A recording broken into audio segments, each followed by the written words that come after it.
Problems. What do we do about them? How do we solve them? Isn't most of our lives spent trying to solve problems?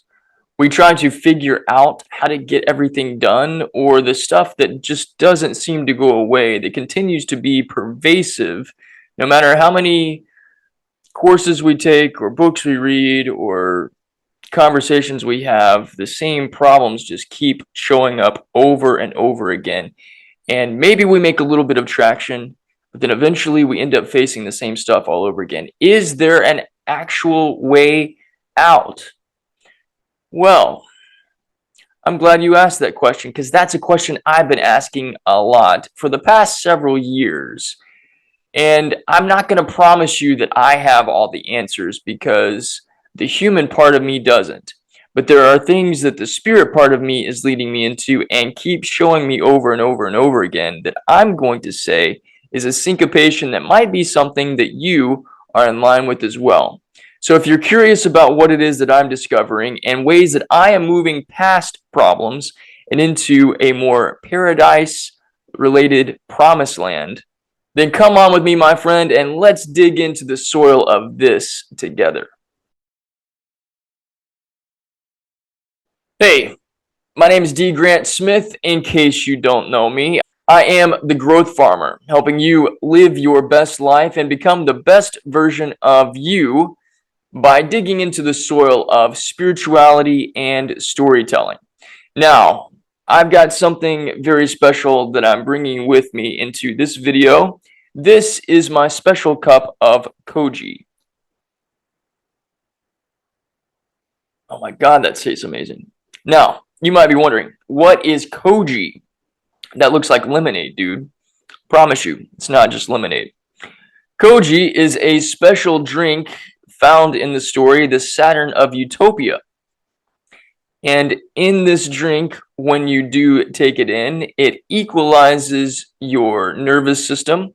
It balances you out. It restores you to a place of tranquility and puts you in alignment with your divine source that lives on the inside of you. Now, when I've been drinking this over the weekend, and it is a special drink and a special brew, I decided to call this drink Koji because I was so reminded by the element of this drink inside the story, the Saturn of Utopia. And I imagine myself sitting and having beautiful, wonderful conversations with Bella and learning about the peace and the tranquility of nature that is all around.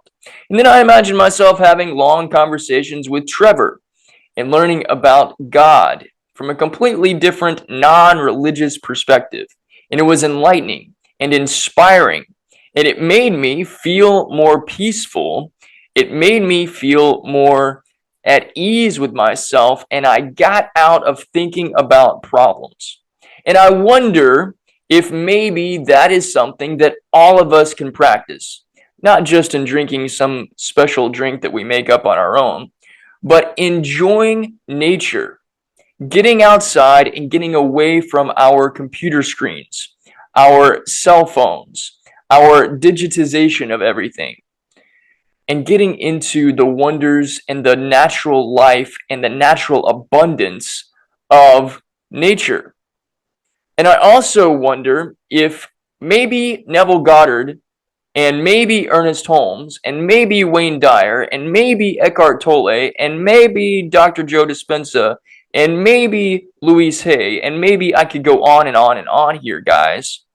But maybe these teachers that have been teaching us the same things over and over and over again for the past, I don't know, zillions of years. I know those guys aren't zillions of years old, but if we go way back in time, the Bible's full of the same stuff. The Tao Te Ching is full of the same stuff. What are we putting in our minds? Because that's actually influencing the way that we see the world, the way that we see ourselves, the way that we see God.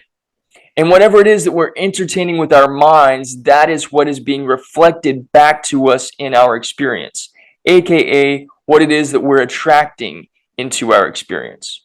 Over this past weekend, I was led in spirit to reread a book that I actually read in July of 2021.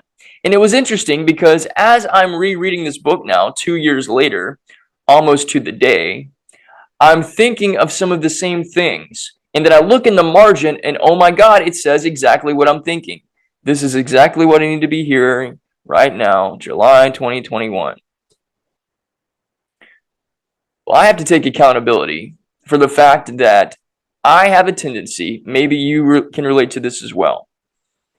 I'll read something that really resonates with me, and I'll think this is exactly what it is that I need. And I'll thank God for bringing me to this truth. And I'll start doing what it is that the book is talking about.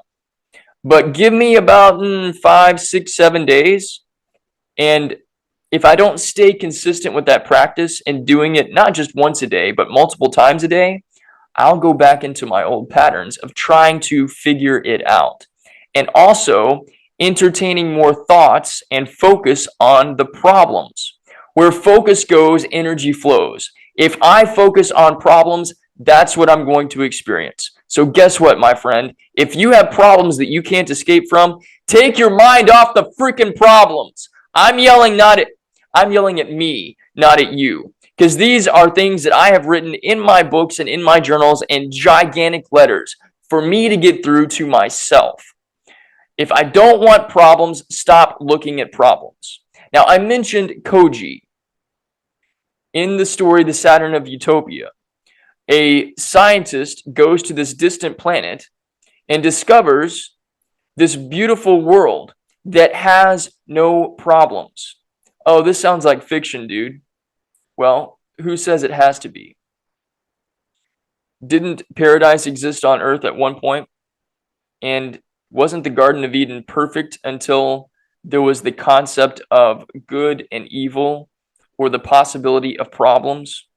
If we take that out of the equation, could we return back to paradise? In this story, Bella introduces Walter, the visitor, to this drink, Koji. It centers him. It equalizes him. It gets him back in the flow of his divine nature. Because when he's not in that flow and when he's thinking of problems and he's asking questions, trying to figure things out, guess where he ends up? On the ground, unable to move. Our bodies are naturally designed to hold on to the energy that we facilitate. So when we focus all of our energy on problems, we get locked up, we get bogged down, we get stuck in place, and we're unable to move forward.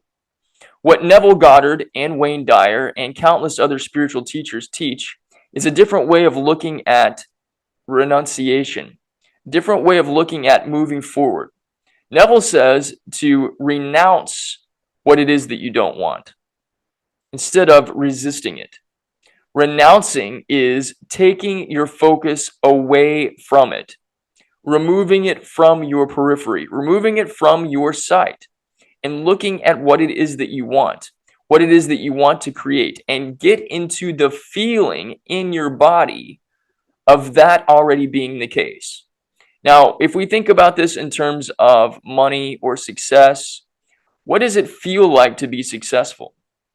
Can you imagine what it feels like to already be the person that you desire to be?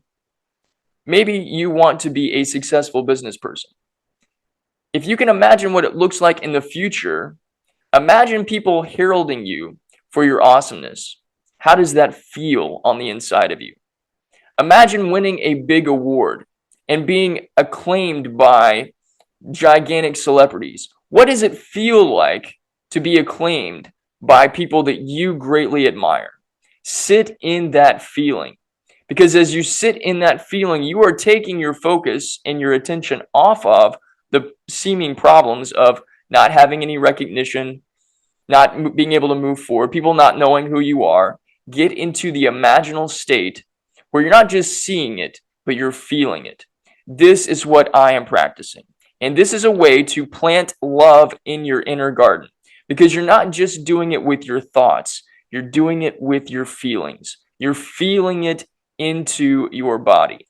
And as Neville says, and so does Wayne Dyer, and so does Ernest Holmes, and so does everybody else, the feeling is the secret. I'm learning that not only do I have to take my focus off of problems, but I've got to put my focus on the feeling. Maybe the feeling is just love. Maybe the feeling is just peace. Maybe the feeling is overwhelming, awesome joy. And letting that joy and that passion erupt out of me while I think about what it is that I want to experience. But instead of thinking about it as a want and a desire, I think about it as a present reality now. This is what Neville talks about when he says living from the end. I recognize in my own life that I've had big dreams that I've always thought would happen at some point in the future. And the more I've seen them as distant future things that I hope I get to at some point in time, the longer they've stayed away from me. I'm shifting my focus. I'm bringing there to here and then to now, and feeling it as already being done, regardless of what my external circumstances might tell me. Because, as several other teachers here on this platform say, circumstances don't matter. All that matters is what you entertain in your imagination. And your imagination is not just what you see, it's also what you feel.